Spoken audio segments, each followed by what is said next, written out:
Hello and welcome to another episode of The Way I See It. Tonight I interviewed my friend Christin Curtis. I've known Christin for just a few years now.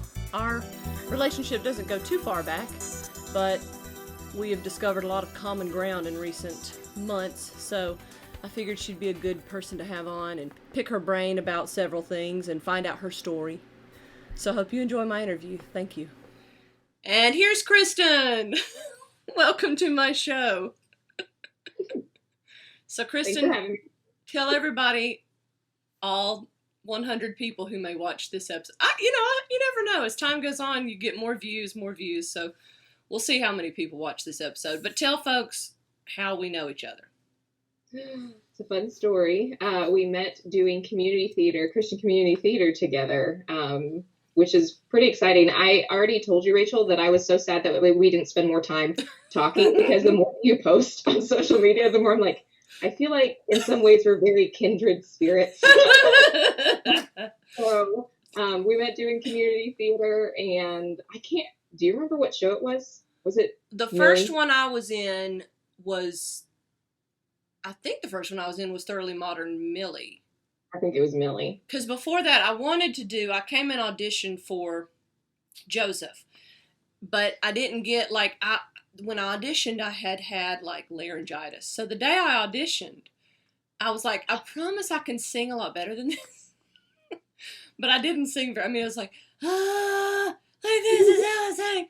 And so, but I really wanted to be the narrator, and that was the only one I wanted to be. And I also didn't want to seem like a diva. I was like, look, I've been in the show before, so I've already been a wife, and my husband I'm with my kids all summer. Like, if I want to do this show, I have to line up a lot of childcare. It's not worth it to me to be a wife. So I pretty much knew I wasn't going to get in the show, and I didn't get in the show, but I did bring my daughter to come see it, because I knew, I knew Jeff LaCroix because of singing in the ASL chorus with him, and then I knew Joy from church.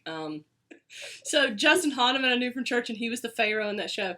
So yeah, I was really bummed that I could have done it. I could have been in the show, but again, I didn't feel like it was a sacrifice I was willing to make. But the next year when they did Millie, I had never done that show, and I also didn't want to come across 2 years in a row seeming like a diva. I really want this kind of part, and if I don't get it, I'm not going to be in the show. So I was willing to just do whatever. So that's why I was just in the chorus, And then you... It was so fun, though, with you. Great to know you. So, yes, I enjoyed that. That's how we met. That's our story. Now, what's your background, though? I mean, because you obviously enjoy community theater. Have you done a lot of community theater, or a little? When did you start?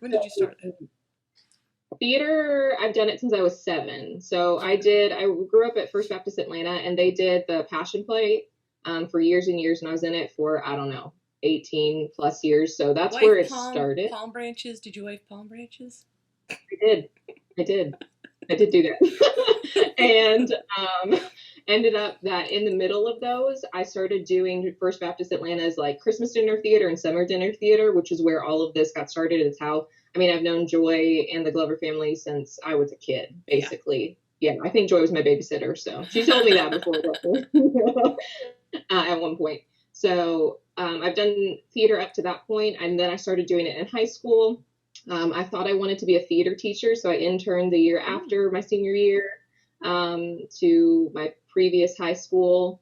I was torn on what I wanted to do, and so I was going to get a theater, musical theater major, so I could do theater ministry. It's I enjoy writing too. Yeah. I enjoy reading. So I was debating between those two things. Something happened in the middle. I got really sick, ended up coming home, and that totally switched my degrees. So I ended up getting my degree in apologetics. So, and you can't even be a preacher unless you want to go to some liberal church. So now, okay, you got sick. Do you want to tell me or not tell me what that was? Or was it I can. It's actually part of the story a little bit, so everybody can know. You can start over. We started with theater, and then we kind of moved on, but I do want to go back and talk about, tell me your life story. Start at the beginning. So you can just start at the beginning now and then talk about being sick later. Okay.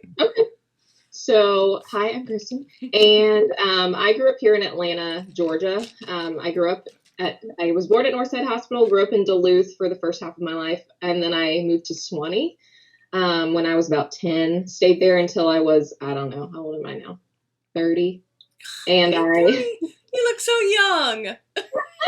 yes, 30. So now I'm in Duluth, which is a very roundabout way to just come back to my roots. Yeah. I'm here in Duluth, and I love it here.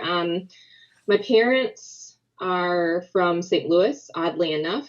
I know they're from the Midwest. This is the best part of it because living in the South is pretty great because they assume that because you don't have an accent that you're not from here. And I work with people, like I work in customer service doing things. So they're like, I was on the phone last week and they're like, oh, you must not be from Atlanta. And I was like, actually, I was born and raised here. My parents are from the Midwest though, so they don't have an accent. I would say, plus, if you were born and raised in Gwinnett, you probably don't have, like, if you were I'm from Bartow County, and they have an accent, and it's really just a little bit further from Atlanta than Gwinnett is, but Gwinnett is more part of that metro area, and they just, I don't know, people who were born and raised in more of the metro area don't really have the accent. I would agree 100% with you, which we know that from living in the state, but people outside the state, they're like, huh? What? Yeah, they think anybody from Georgia is going to sound like this. I'm from Georgia. Everybody in the South has an accent. Everybody. So they met at a zoo. They both worked at the St. Louis Zoo. They did. It was really precious. My dad worked with amphibians and doing photography, and my mom, I think, worked on the railroad. I don't know. Theirs is just like a really cute love story. So if you don't know anything about this was they met in the 80s. They got married in 88, and my dad's black and my mom's white. So just to give you some context of like my background a little bit. So after they got married in 88, they had me in September of 89, if that gives you anything. But before then, they moved down to Atlanta for my dad's job offer, and I just grew up here. So one thing that you may not know about me is I was homeschooled till 7th grade. Wow. So you're the oldest, obviously. You're saying that they didn't have a child out of wedlock, right? Like no. They just had a child rather quickly. Yeah, my parents had me rather quickly. I mean, ish. I was born in June. They were married in April of 78. I was born in June of 79. So mom is like, yeah, well, I got pregnant with you 5 months after we got married. She said one time they were somewhere and dad told the story and he's like, yeah, Rachel was born 5 months after we got married. And mom was like, no, she wasn't. That's not what we say, Dad. I got pregnant 5 months after we got married, honey. Anyway, sorry, keep going. No, that was funny. Yes. No, they had me a little less than a year after they got married. So, wow. Awesome. I know. And literally, they had us. Okay, us, I should say. I have siblings. I'm the oldest of 3. I have my sister, and my brother. My sister and I are 17 months apart. My brother and I are 3 years apart. My sister and my brother are 21 months apart. So mine are fairly close like that. I had Lydia and Nehemiah 20 months. And then Nehemiah to Daisy is 21 months. So there's a little bit, but like Lydia to Daisy is 3.5 years. But you know, I applaud your mom for that because you weren't potty trained yet probably when she had the other one come along. And then, but being the oldest, I have a feeling you kind of accomplished some things like you were supposed to because I'm the oldest. My daughter, I know with my oldest daughter, I'm like, when she started potty training, I started potty training her the day she turned 2. And within 2 weeks, she had it nailed. Like, I've always told her, Lydia, look, I get it because being the oldest child too, there's extra pressure. But I'm trying to tell her as she gets older, because now she's about to go into middle school. And sometimes I get on to her for things that I don't get on to like Daisy for. Well, Nehemiah is a whole other case too, because he's autistic and his emotional level, he's like socially younger even than Daisy at this point. But I'm like, first of all, when you were Daisy's age, I didn't get onto you for XYZ because it was cute. Now you're older and it's not cute anymore. And when Daisy's your age, it won't be cute anymore for her either. I said, but also, you set a tone. Like, I need you to set the standard, basically. Like, and even with how you deal with your sister, like, sometimes I might let Daisy get away with saying an angry thing to Lydia where I might not let Lydia get away with saying an angry thing to Daisy because I'm like, she'll learn from you. Like, you're not learning from Daisy. Like, you're not learning from your younger siblings, but they are learning from you. And so I just know that. But anyway, going back to your mom having three in close succession, I know that had to be hard. She did it so well, though. My mom's really great. I don't think she didn't do theater then. She used to work like backstage doing theater for the Passion Play and different things. But she's wonderful. She's very like, when you think of the standard picture of mother, of just being like all warm and like hugs, but then also coming to every single performance, every single awful band concert, everything that you did, she was there. So she did a great job, and she did a great job at homeschooling us too. Is she pretty mellow? Is she kind of pretty mellow? Yeah, I'm pretty sure that she's an Enneagram 9. I don't know if you follow Enneagram, but I'm pretty sure that that's what she is. I've heard of the Enneagram. I've heard of the different things, but I don't have them like memorized. She's a peacemaker. Oh, okay. So she is pretty docile. Yeah. Real sweet. So you were homeschooled. Why did she choose to then send you to public school or whatever? Or did you go to public or private or what? Yeah, I went to public school. I loved both. So I think I just want to go ahead and throw that out there. Her reasons for wanting to homeschool us, one was she wanted to give us a really firm Christian foundation growing up. She wanted to set the precedents for what we were going to be learning, or even just having us learn how to learn, just in general. And then at a certain age, you have children. When you start to stare out those windows and just being like, when are my friends coming home, Mom?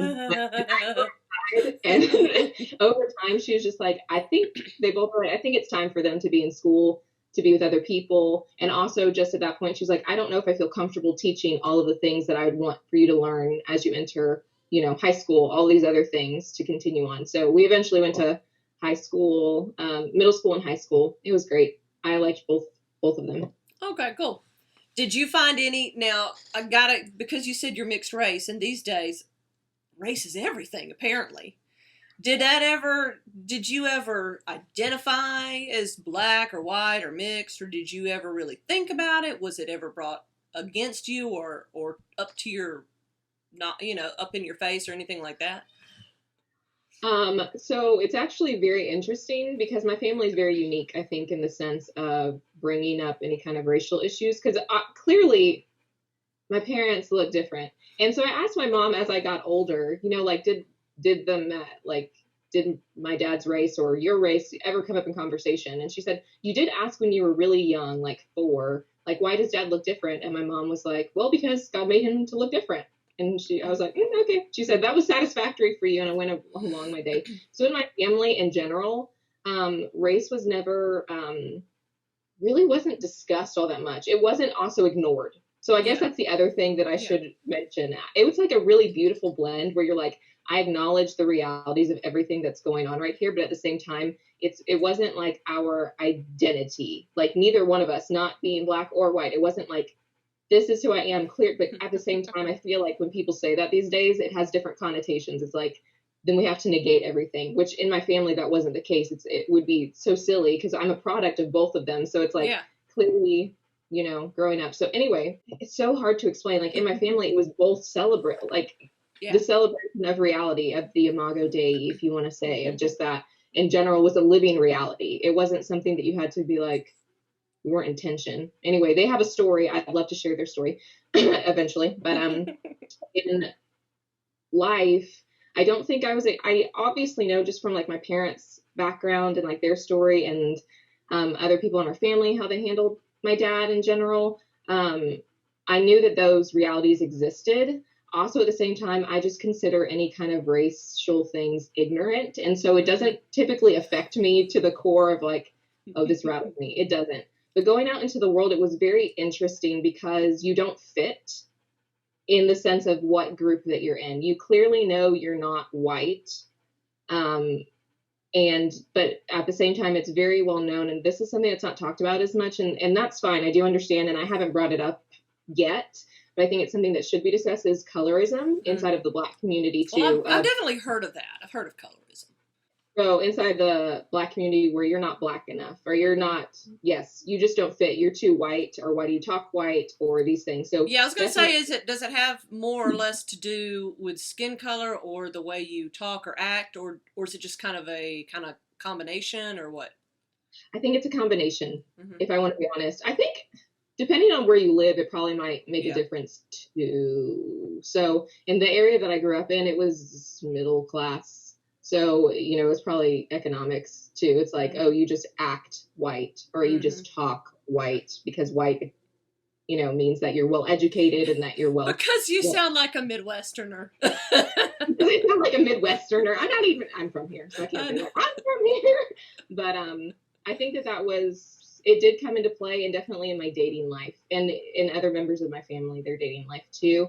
Obviously my parents. So there was one in particular where we had been dating for a little bit, but I was young. We both were young, so we were both young.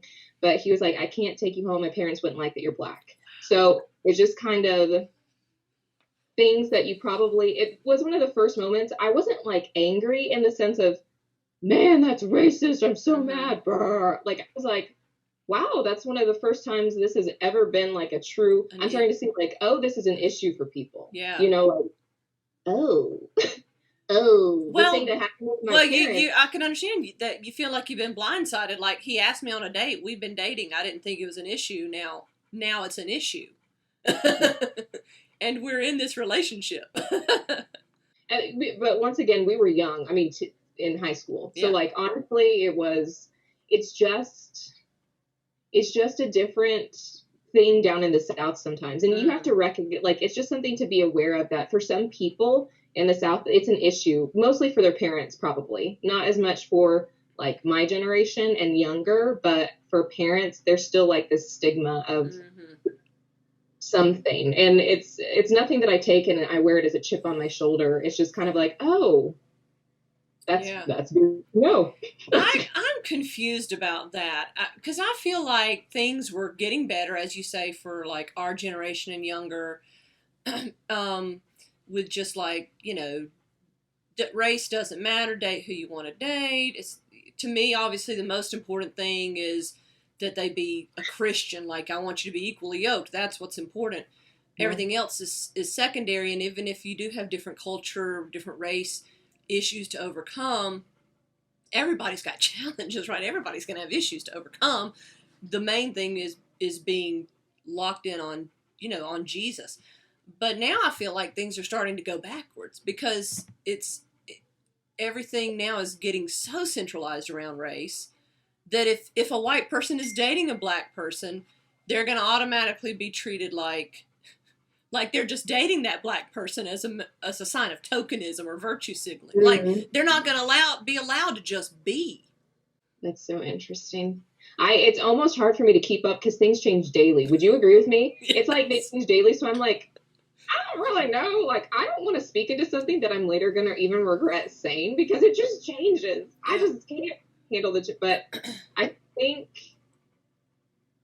it's hard for me, Rachel, to know if things are just now coming out because they can't stay hidden anymore, or if it really is. I think it's a mixture of both, of things coming out and then things also being polarizing, causing issues. I think it's Mm-hmm. both working at the same time. So it's really hard for me to go, that's the problem. That's the Yeah. problem. Because I had someone that I spoke to, really great friends of mine. I had no idea they knew each other. They got married. He's Black, she's white, and they just got married last year. So this isn't even my parents. They got married last year. And for a long time, her dad was like, growing up through high school, she's 33, I think. So in high school, she wasn't allowed to date Black men. And like literally, they could meet every single qualification, but he would find the one thing. It was like, oh, but they're not this. Mm. And it's a valid reason. I think at one point they weren't Christians. So that's a valid reason. Like that's, that's the only valid reason. Yeah. So, but then she was just saying how it's come full circle because they love her husband now. And she's just like, it was a huge moment just in gospel, I think, a gospel moment where they're just like, Yeah. we're like, I never expected this, honestly. So it's really hard for me to go like, this is a blanket issue because I feel like there's so many subtopics inside of here that I just am like, what string do I pull on today? I don't know. What do you want to talk about? I know, yeah, it is complicated, and we would need certainly a much larger panel and many, many more hours to discuss all the things. Because, like you say, like every time if I do an interview or I talk with somebody else that kind of brings some sort of new piece of information regarding, I don't know, race relations or whatever to the table, with you got history playing into it. You've got the education system today playing into. To me, there's a big issue in the higher education system, in academia, the way kids are being educated makes me afraid for Lydia, because I'm like, I need to really start researching colleges and keep my ear to the ground between now and when my children get ready to go to college, to try to push them into one that's not gonna send them off the rails into communism or something. I don't know. It's just crazy. That's just one factor, right? Like, that's not everybody walking down the street isn't that's not the issue for them as to why race relations are strained. Everybody's got different.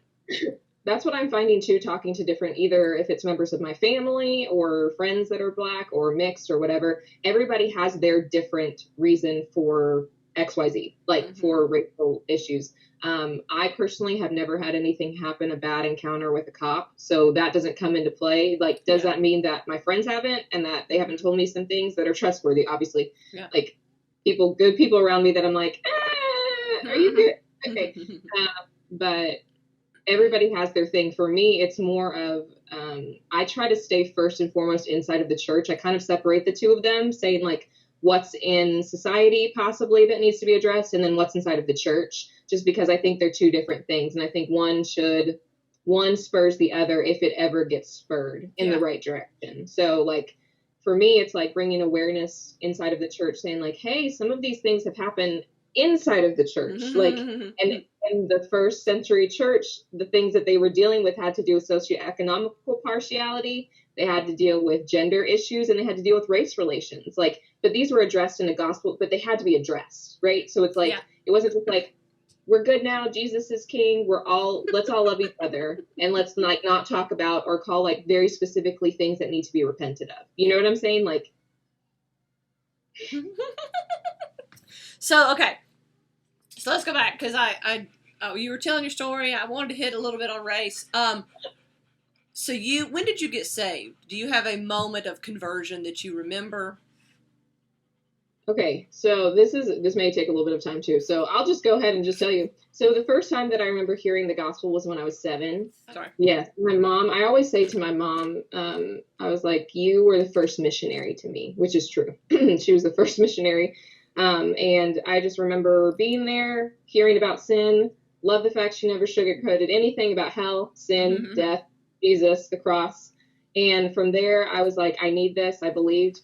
All throughout the rest of my life until probably 18, I struggled with doubt. I struggled with fear. I just struggled a lot with fear and unbelief, I think, in this. Not necessarily that it wasn't true, but I had all of these thoughts. I think a big part that you should know about me is I have like obsessive tendencies in my brain and like thoughts.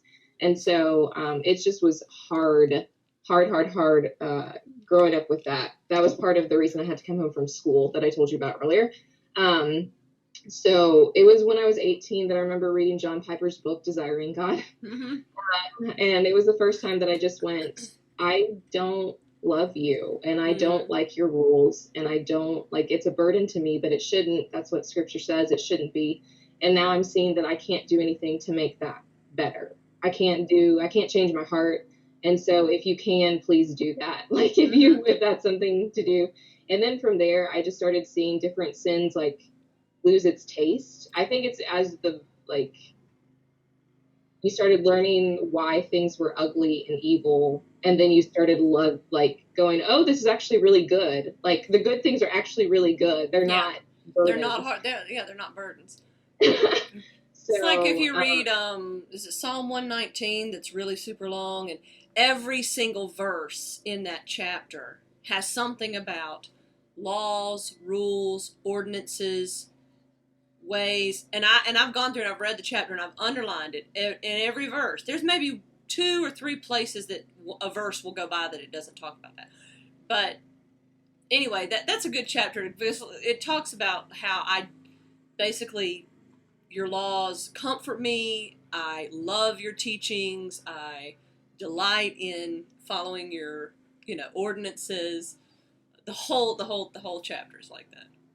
Okay, I'm gonna go back. It is the longest one. Yes, you're. So I'll have to go back and read that one because I think I remember some of the verses you're talking about, but definitely not the whole entire thing. So that's a little bit. And ever since then, I struggle. I really do. This is not. I feel like I almost said John. Yes, it's John Bunyan. I keep getting Paul Bunyan and John Bunyan. One's a fictional character, one's real. One was huge and he like cut down a tree. I don't know, lumberjack, yeah. Right? Wasn't Paul Bunyan a lumberjack? And Bunyan, the Puritan, who really, honestly, is one of my most favorite people in my life. I just feel like we are also kindred spirits, but I have doubted my salvation and going back and forth. I feel like it's a habitual thing that is just kind of like it just leads me back to studying what the gospel is more and more. So if I want to say like, oh, I have.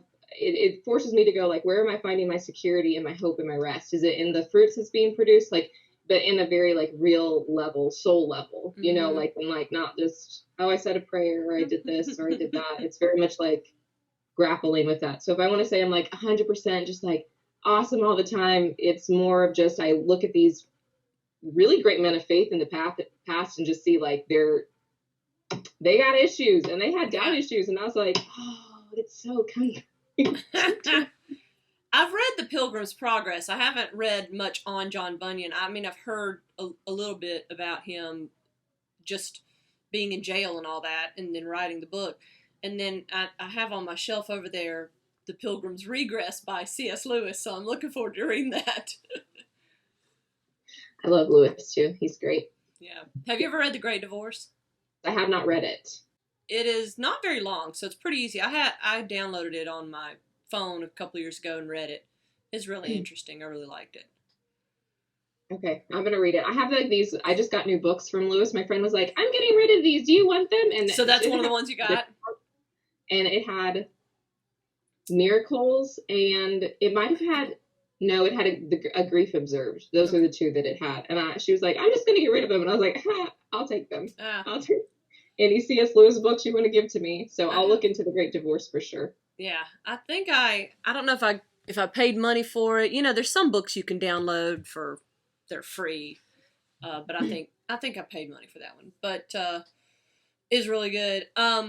So you got into college, and what were you where did you go to college? What did you major in? I college hopped. So I got my first core classes out of the way at Georgia Gwinnett. Nope, not GGC. Georgia Perimeter. When it was Georgia Perimeter, I don't know what it is now. It was the one that was in right on Tilling Mill Road, like somewhere in down there. Yeah, down really by the perimeter. Yes. So I ended up going there after I got my core. I bounced around wanting to do theater, but I wasn't committed to it yet. But I loved art, so I love drawing, and I thought I wanted to be an architect for a while. It was something I wanted to do, so I went to art school. For a hot minute, I went to the Art Institute of Atlanta, and I decided that I did not know if I loved this enough to do it for the rest of my life and acquire all of that student loan. So I left, and I ended up going to the University of Mobile for theater. So you went down there and lived, I guess? I did, Mobile. Mobile, Alabama. Yes, it was great. My sister was already there. She and me and her are pretty close. She's one of my best friends. So because she's only 17 months younger than you, right? Mm-hmm. Yeah. So that was when I ended up having just this really epiphany. I don't even know if it's epiphany. I'm just really grateful for it. I listened to Paul Washer for the first time ever. One of his sermons. Yes. Was it the one that he did at the youth rally? I don't know why you're clapping. I'm talking about you. Yeah. And if I had heard that sermon at any other point in my life, it would have not hit me at all. But some way it did. And it rocked me. It really just made me go like, what? It just did it. So I ended up having to come home. I mean, it was that drastic where I was like, I have to come home. My mom was like, you're not going back to school. Like something's different with you. Aww. And she's a great mom. So she did that. I was not in a great place, mental, anything. And so after that, I think it was 2 years of just healing at home with my like just going to counseling, doing different things, and then I was like, I don't know what to do with my life. Like, did you get to a root of like what the issue was, or was it just kind of like OCD tendencies, like fixating on negative thoughts? I mean, you obviously don't have to say if there's some sort of issue that would make your parents look bad, but I just wanted to know if going to counseling, if you kind of felt like, and then I uncovered this truth. you know what? I don't think that it was. I think I was looking for that. I was waiting for it. I wanted this thing. And I think it was the same thing that happened when I was 14, which was the first time I started hearing these thoughts, having these like thoughts that I was like, where is this coming from? That were like, Jesus isn't the Son of God. How do you know this? And I didn't have any friends that would say that. I wasn't listening to people that would say that. So they were literally just coming in my brain from nowhere. And it was constant. It was obsessive. It was something I couldn't stop. And so, if anything, it was just me coming to a place where I'm like, is this the way that my brain is going to work forever? Like until the day I die, where it's something that I'm going to have to keep coming back to the gospel and keep coming back to it over and over again. And I think that that's kind of just where I've landed, at least for right now. I don't love that.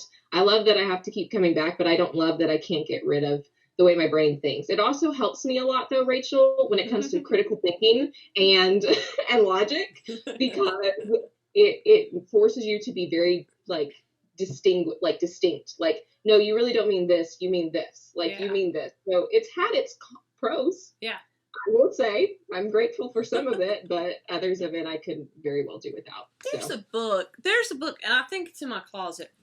It's way high up on a shelf, and I'm not going to get it, but I found it, and I was looking at the title. It's called Lifetime Guarantee, and the author's last name is Gilliam, and the foreword in it is actually by Charles Stanley, I believe.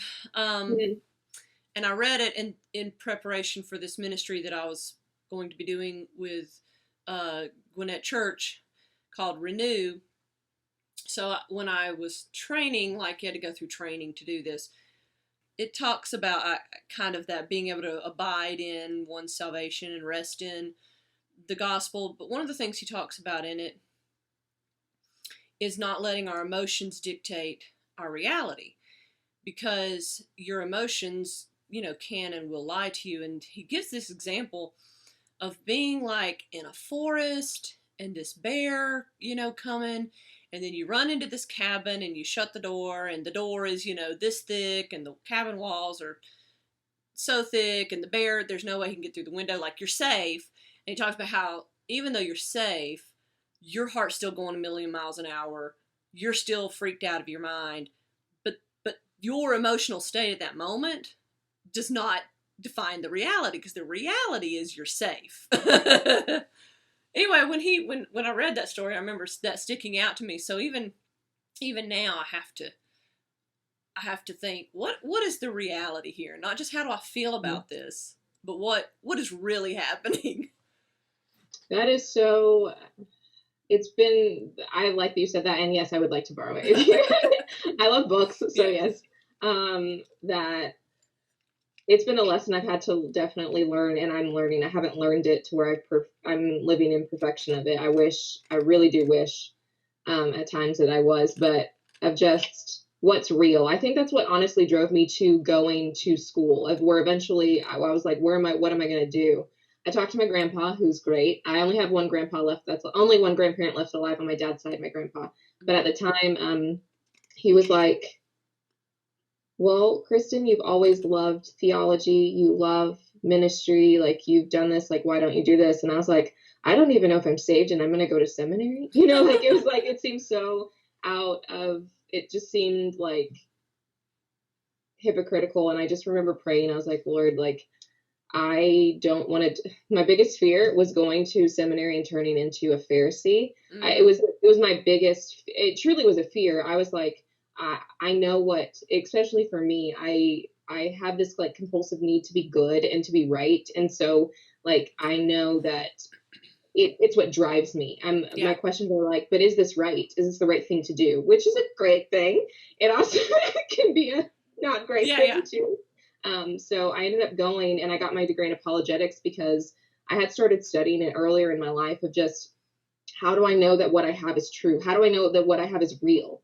Because if what I have in what I've grown up being taught in Christianity or in my family is just wishful thinking or it's just sincere, this was a scary part of my faith. It means nothing. And that for me is like unacceptable to say, because I was like, no, this is true. I know that it's true, but I couldn't explain why it was true. I didn't know myself. So it was like when no one brought this up to me, but I thought about it myself. If it was like, well, I'm no better than those who are in a cult. Yeah. I just want to be honest. Like I might have accidentally had the truth on accident. My daughter just photobombed this video. So where did you go? Did you finish college and then go to seminary, or did seminary offer a college degree? What was the deal there? Yes. So they offer a college degree with seminary. So I didn't get my MDiv. I got my bachelor's in Christian worldview or apologetics. They just don't. Yeah. So that's what I ended up getting it in. All my credits transferred into there, and I just ended up getting my BA. What did you get? I mean, where did you go? Luther Rice. Okay. That's right here in Atlanta, right? Yeah, it's in Lithonia, Georgia. If you blink, you'll miss it. It's really small. I know where it is. Great. It's on Evans Mill Road. Yes. Because my aunt lives, like, her house is literally like a quarter mile up the road on the right in those woods. Like, so if you just go right past it, and she lived there for longer than I've been alive. So you went to the school, you went to Luther Rice, like on campus or whatever? I did both sometimes, just depending, but I love to be on campus. I'm kind of a social person, so I had to be there. Yeah, but yeah. I actually went to college about 30 minutes from my house, and I could have totally commuted, but I lived on campus. Well, I say I could have, but I was a music education major, and it was pretty involved as far as having to go to recitals and be there to practice in the practice rooms and all that stuff. So it would have been a hassle if I was actually commuting, but I lived on campus when I went to Shorter. I went to Shorter College. Shorter College. Yeah, my pastor, when I started there, he's like, "Oh, you'll be a shorter woman now." I was like, "Okay, yeah." I remember that one. So you got your degree in apologetics or Christian worldview. Like, did you have a goal of doing something specific with that degree? Like, I don't even know what I would do. Teach. Right? That's great. Why would you do with that degree? At the time, I gotta know when you go through, if they say, okay, this is the kind of job, like you take this degree and go do this. You have a few options to do. You could either do missions work, you could do apologetics work, you could be an author, you could teach. I mean, all the other stuff. You could be a women's ministry director at a church. I could, but I don't think I'd want to do that. So you don't like all that admin stuff. I really like, I've learned over time that I enjoy one-on-one conversations and I enjoy teaching. Mm-hmm. So, and I don't enjoy specifically teaching, like, I'm enjoying doing logic and reasoning. A lot of those classes I took when I was in college specifically, they were my favorites. Yeah. It was the first time, it's what grounded me, right? It's what grounded me to reality, to go like, there are things that are real and self-evident, and it's like everything in my brain, when everything in my brain was like constantly the doubting syndrome, that's what OCD is, the doubting syndrome. These are things that's like, no, there are stable, trustworthy that God has made that is it just is, okay? Yeah. There are things that just are. And so it was one of the really tools that I'm so grateful the Lord let me start to do that, which is why I'm passionate about when I talk to people or I interact with people, or even how I interact with the world. It has to be logical to me. It has to, not that God's way is humanly logical, but it is in order. It does make sense, even if I don't understand what that is. He's not chaotic. Like, he has plans. Like, he's structured, So you say you like to teach, but not like, so do you like, would you like to stand up in front of people and teach, or would you like to have more like a group of 4 women that you're teaching, investing in, like that? Like, to me, I'm the kind of person, because I'm not compassionate enough, I suppose. I kind of would like to just stand up and tell people, da, da, da, da, da, da, da, da, which is why I do the YouTube videos, right? Rather than sit down and let's talk about this, and I mean, I like doing these interviews, but even this is a different kind of thing because you and I aren't having a therapy session. I mean, you may feel cathartic afterward because you're spilling your beans to me, but even this is more like a curiosity thing. I'm learning, and people who watch the videos will be learning, but I don't feel like I have. I mean, maybe I could undertake something like discipling people. I don't know. I like discipling one-on-one. I guess the problem is when you get kind of between one-on-one and a large group, when you have this small group and you feel like you have to invest in every single person. Mm-hmm. And that's, to me, I guess that to me is where it gets hard because I feel like I can't emotionally invest equally in everybody. So either I have to just be one-on-one where I can emotionally invest in you, or I just need to talk to a big group where I don't feel like I have to emotionally invest in anybody. Yeah. I agree with you. That's actually very interesting. Yes, I don't. So by teaching, I think for me, it would be like instructional. So maybe it is in front of people, but it's not in like a women's director way. Like when I think of that, I think of more like admin type, like, so I work for a nonprofit, I work for a ministry, and that's a lot different than working in a church. It just is structured differently. And so yes, I think the church is a lot more relational, a lot more interpersonal. It can tend to have less structure in some ways than a nonprofit and that a ministry does. Mm-hmm. And so it's just not, I think with my personality and stuff, it would make it a little bit harder because what I'm thinking, and I've even been thinking, what do I want to do with my stuff is you mentioned this, but I feel like kids really need to be taught how to think. I think that we teach them a lot, and it's not bad to teach children what to think, especially if you have the truth, right? Mm-hmm. So, but you also need to teach them how you came to that. Like, it's not just fall out of the sky, because then over time, when the person who is feeding them the information, even though it's true, is taken away, their mind is like their mind muscle isn't built up enough to even be able to resist or be able to discern what's coming in and going out. And so I'm like, oh gosh, if anything right now, I'm like, how can we put these tools in the hands of either parents or kids from a young age? And I started going, why isn't logic and critical thinking like specifically taught to kids in elementary school, middle school, high school, growing up? Like, why aren't these things? Because it's crazy to me a little bit because we use these every day. Yeah. Like, I'm not going to use math every single day. Well, I probably will in like very elementary, and I love math, but like, I use communication skills every single day, and I have to every single day go, this is true, this is false, this is true, oh, there's a bias here, oh, this would be dangerous thinking if I take it to its logical end. But like, I feel like that's lacking, and it's something I'm very passionate about. But I'm like, what do I do with this? How do I move So forward? is there no like Christian education / critical thinking, tools out there as far as curriculum or anything like that? I mean, I'm wondering about like when I was in college, I guess. See, even though I lived on campus in college, I still went home every weekend, and I never left my home church until I got engaged. So the church I grew up at, Tabernacle Baptist in Cartersville, that's where I went from birth until I was 24. But anyway, so while I was there, one time I took the How Now Shall We Live by Chuck Colson. And I'm wondering if there's something like that geared toward younger audiences. Is there anything that you know of that kind of teaches younger thinkers how to think in a Christian context? I know I haven't. So I looked on Amazon right after this, and I found a couple books that talk about, analyzing and being a good listener. And it was scholastic. So they did have like a workbook. I ordered it so I could kind of look through it and see what they covered, what they didn't cover.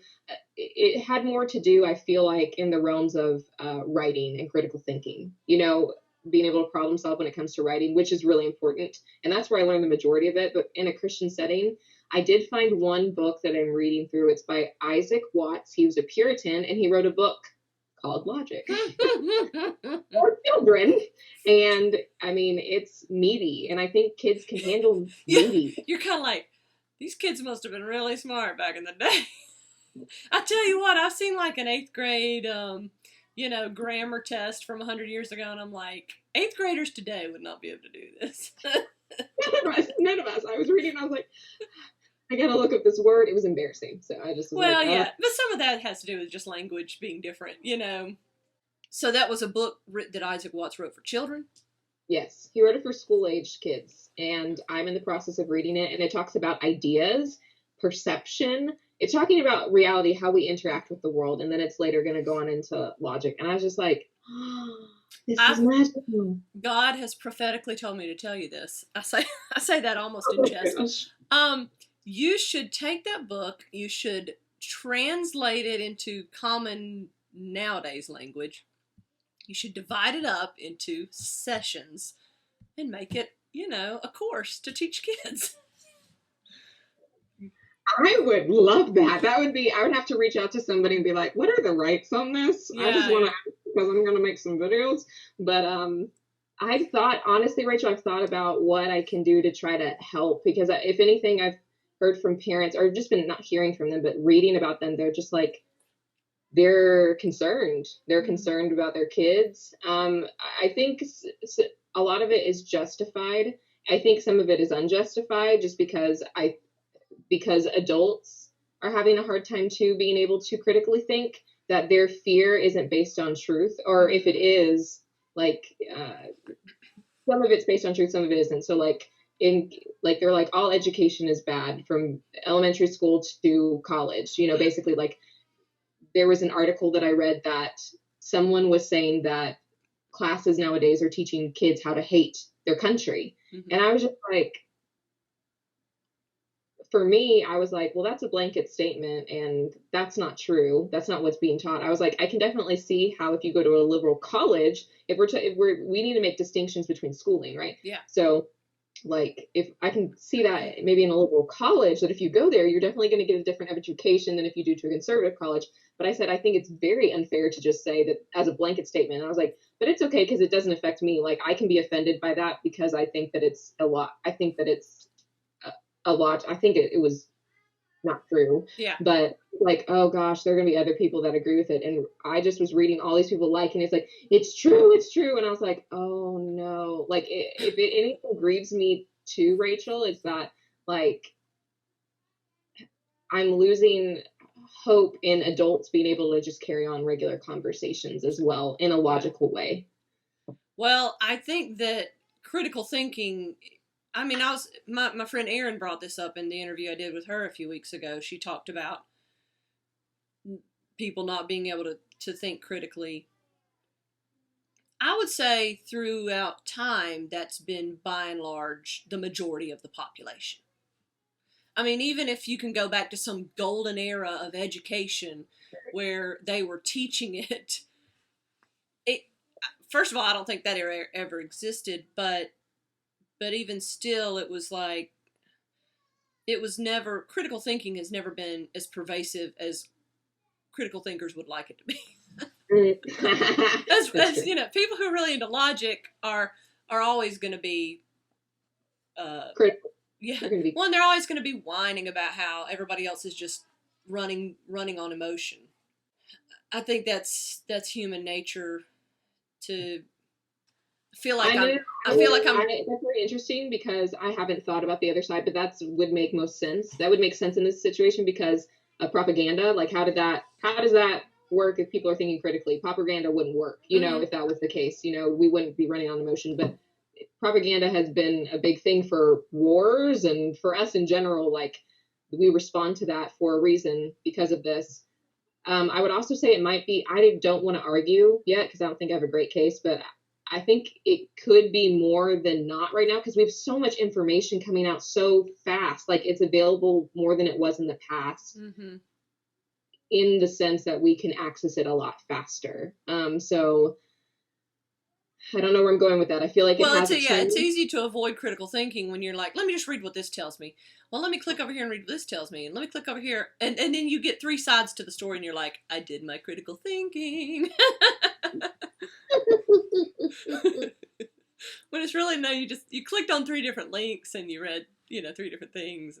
But to sit back and try to do that requires you almost to read more or click less or take more time to think about something than what you feel like the world is giving you, because you feel like, I'm going to sit here and think about this issue, and the world will have moved on to 3 other issues by the time Yeah. I have is it really worth it to sit here and reason everything out? No, it's not. But it is worth it to the ones that you know that when you can take it to its logical end and it's really bad or really good, when it has an effect, it is worth sitting on and just seeing like trivial things. You just gotta let it go. Yeah. You gotta know that like you just gotta let it go.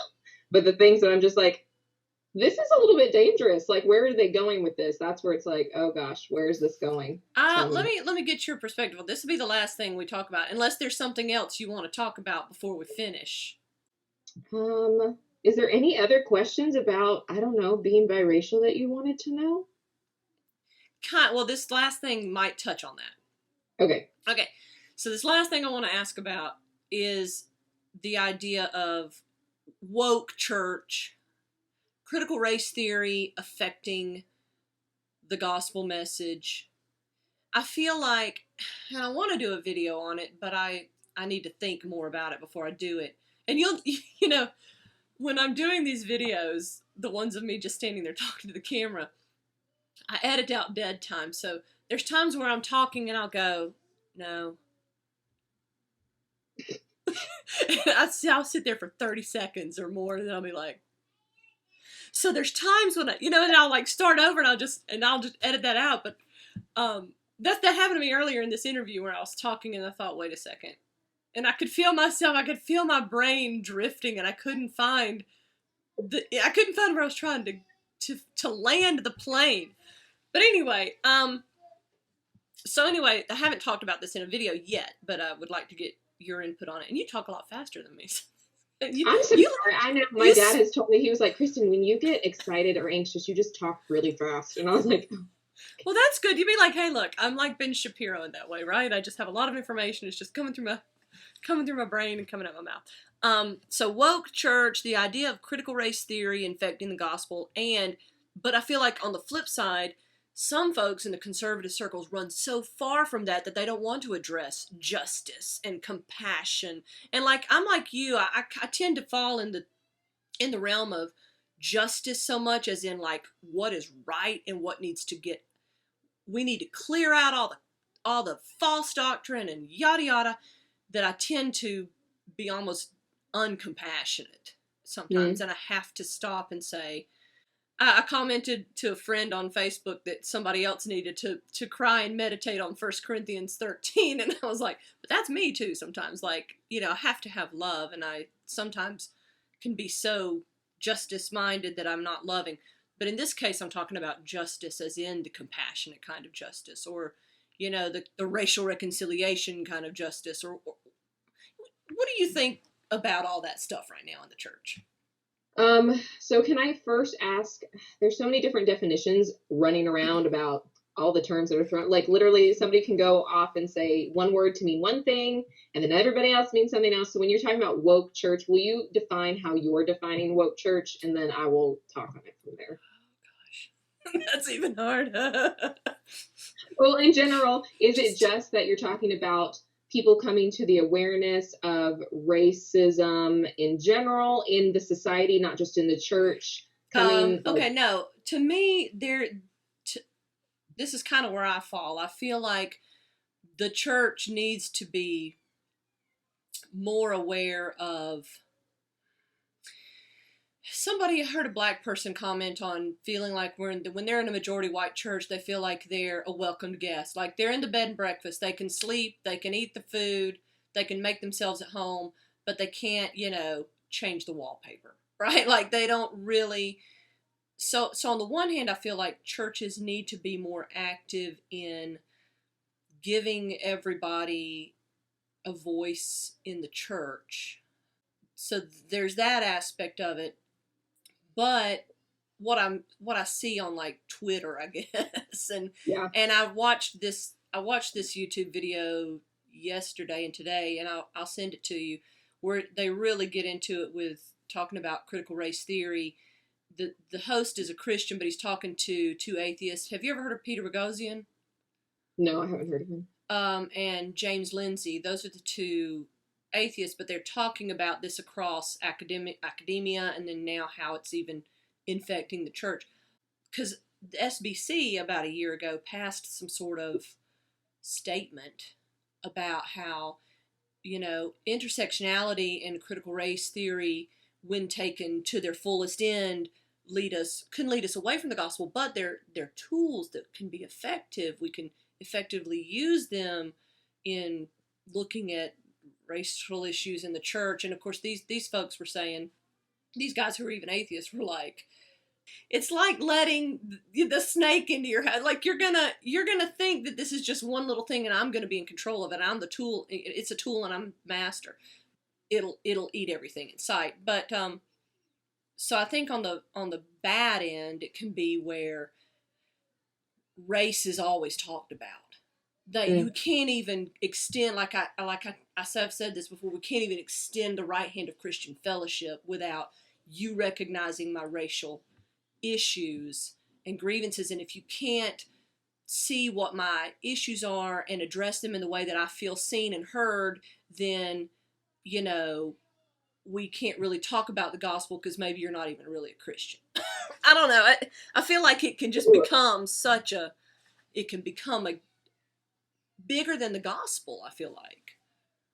Yeah, it can be a pseudo gospel. Mm-hmm. It can be, so this is what I've noticed, and oh gosh, there's so many like little things. So if I get off track, please, these are strings that I'm pulling. I was like, are you milking a cow? Right, am I milking a cow? No, these are strings. I should go like this. String 1, string 2, I'm pulling the string. So if I miss one, just let me know and I'll try to address it and remember. I just want to say first and foremost, when it comes to identity, like your identity is first and foremost in Christ, in the gospel. We all know that, we all recognize that. And I would take this moment just to say, I feel like that in a Southern church in the South, specifically, I can't speak to the North, I can't speak to how they are, but just growing up here in Georgia, so I'll just take Georgia, people, like, this is not a welcome conversation just to have, because people on both sides probably the black side probably feels like unheard and like, like they can't speak anything without sounding like, to the white side, they're just an angry black person who has like a vent, because in their mind, everyone that talks about race or everybody that talks about a negative experience, even if they're not bitter, is considered a left-wingist, like you want to take over the world. And I feel like I've seen that more often. It's been most heartbreaking for me inside of the church. So for me, these are two separate, like I said, they're just, you have to separate them. You have to, because the gospel addresses this head on. Like it's not shy about saying, I'm going through Galatians right now. And so like I'm reading through Galatians and I'm learning more about like the first council, where they're just like, the Gentiles are coming in. And then I'm reading Acts where Peter's like, hey, Cornelius, I'm not even supposed to be in your house. I just want to let you know, like, I'm not supposed to be here. And I was like, that's unnecessary. That's totally unnecessary. But it's beautiful in the sense that like the gospels are showing us, and history is showing us of what the things we have to work through. Okay. So that's a side note for things. So people can find their identity in other things besides that trump the gospel and trump Jesus. And that's an idol. I think it needs to be called what it is, an idol. Like it's something that needs to be repented of.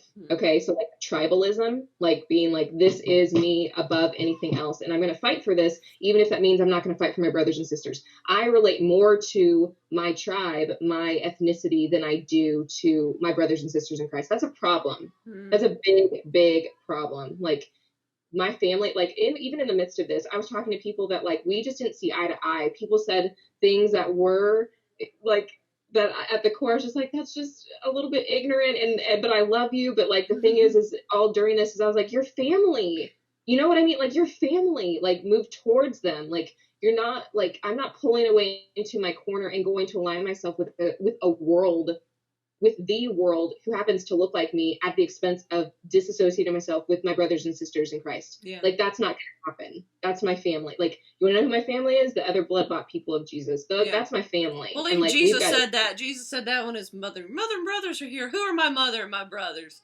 They're the ones who do the will of my Father, Yes. And so I think that that's like one thing that we have to address first. I think the Black community, like this is where like super hyper lovey conservatives, and I'm a conservative saying this. Okay, I'm not liberal. I'm not a Democrat. So I guess I should just say that for everybody. So you can, what Even an though you're wearing anomaly a blue it is. shirt.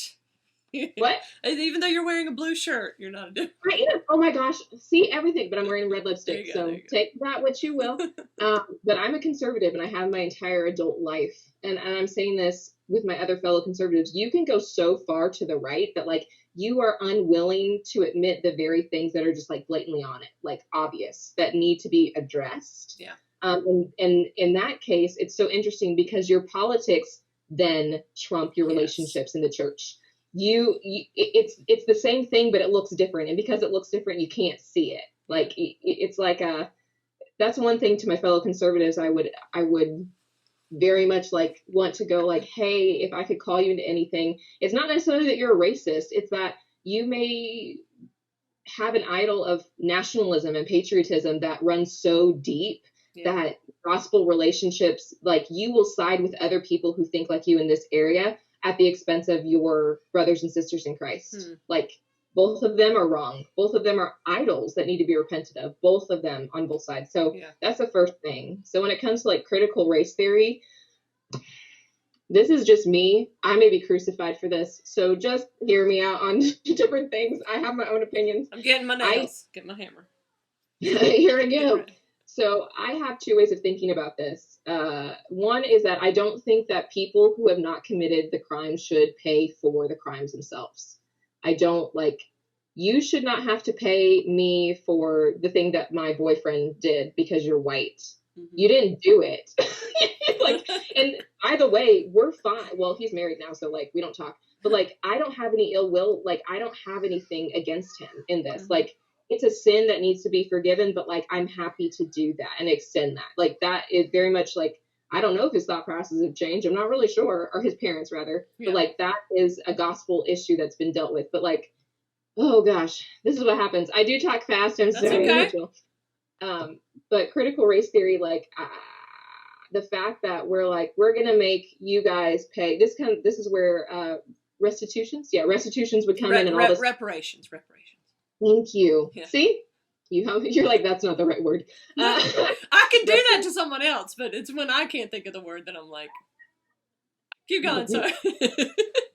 Where like reparations would come in, and I was like, you don't owe me anything. I say that on two fronts. Like, you don't owe me this. One, because you didn't do it, but two, because that breaks off into like, how can we even do that properly? Like, how would we even be able to? That's a side note.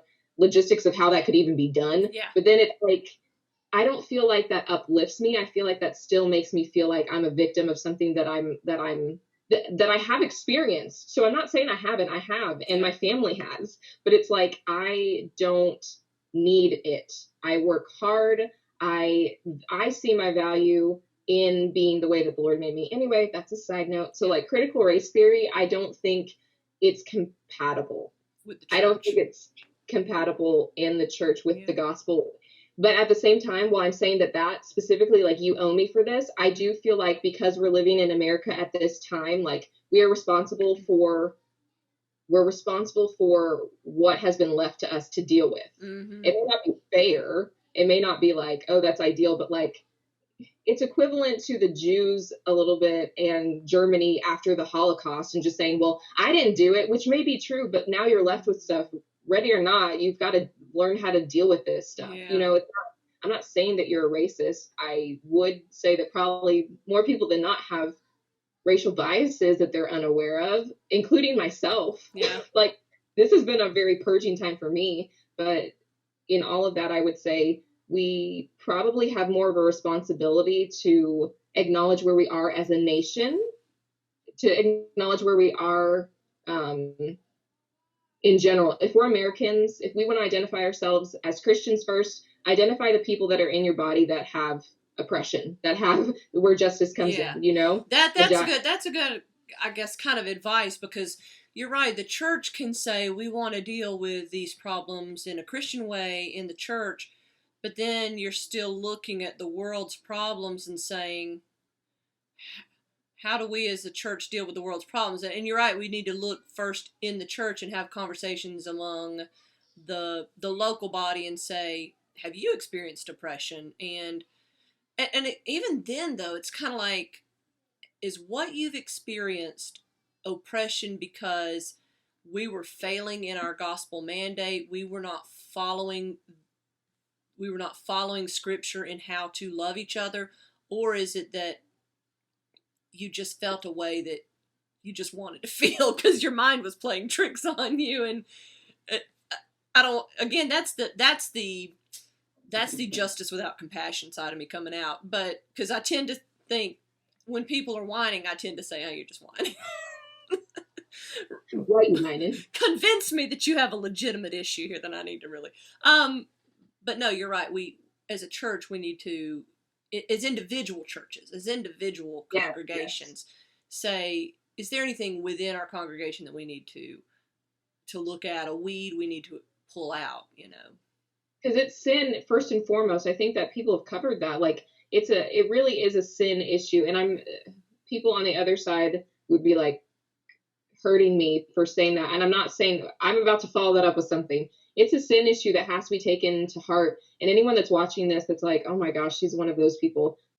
I am on the side of, I would like to see that purity within the church also extend to the nation as a whole, through gospel-centered going forward. And I'm not opposed to civil protesting. I'm not opposed to putting laws in place that better help legislate behavior. But I do think we have to address that. Like, I was about to write something on this, but I was like, I don't know if I need to. Is that we can legislate behavior, and we should, but we cannot legislate the heart.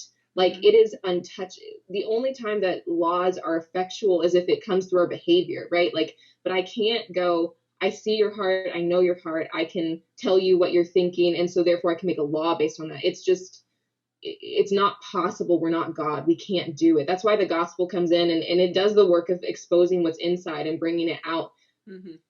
But then there are things in society that I think are coming out, and we need to learn how to legislate those. Like, they're coming out in behavior. So it starts in the church, and it starts with gospel addressing, attacking sin there, seeing if there is sin in each individual church. Because some churches, honestly, may not struggle with this.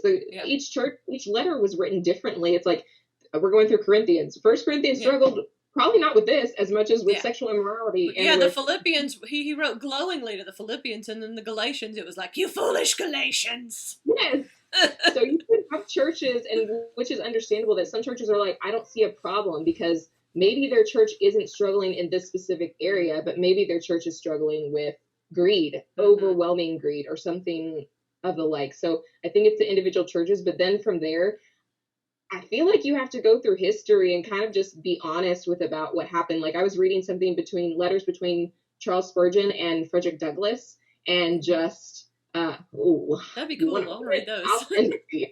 I'll send it. So Charles Spurgeon, which we love Charles, Southern churches hated him. And he had this quote basically saying, like, if I will sit with any person, I will allow them to sit at my table, but I will not sit at the table with someone who owns slaves, period. He won't do it. And so how the Southern churches and government responded at the time was they collected all of Charles Spurgeon's works and burned it. They had it in the paper. And they were like, great, bring your Charles Spurgeon's. And it went past there where it was in the paper.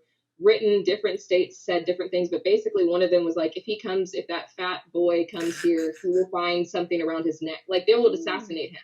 They didn't like him. So I think that it's important to look at our history. It really is. Like, I'm not trying to say anything negative. I feel like sometimes in America, we raise up the glory and we sprinkle in a little shame, where we're not honest about, like, what is what. Like, in some areas we may have glory, and a little shame, but in some areas we may have shame, and a little glory, that you have to go like, hey, the pastor that we know and love, that no one is going to argue with me about, nobody. And if you do, you may not love Jesus, is saying, like, he was going to be assassinated by people in the South and Southern pastors. That means something. That means something. Well, and like you're saying, looking at our history and seeing the glory and the shame, right now it's really hard. The narrative is going, if it's not all glory, it's all shame. Yeah. Tear down that statue.